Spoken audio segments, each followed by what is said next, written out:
Oh, are we good then po? Ma'am, any parting ways? Any parting statement po, ma'am?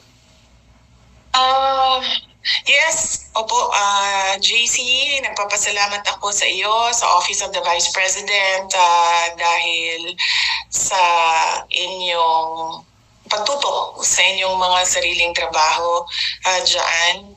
At nagpapasalamat ako sa ating OVP, Media Beat, sa pagkakataon na makapag-usap tayo ngayong hapon na ito. Pakiusap ko lang sana kung ano yung sinabi ko ay yun ang maisulat at maisapubliko. Yun lamang ang pakiusap ko at huwag i-interpret ang aking mga sinabi according to sa opinion ng mga tao, kundi isulat lang siya kung paano ko siya sinabi. Factual lang yung presentation ng news items. Yan yung pakiusap ko sa inyo.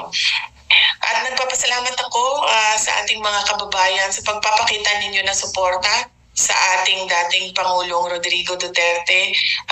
Gusto niyang malaman ninyong lahat na alam niya kung ano ang nangyayari sa ating bayan.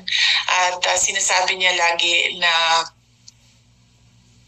kung ano yung dapat na ipakita niya sa buong mundo, sa inyo mga Pilipino, kung ano yung governance, ano yung dapat na nakikita natin sa pamahalaan.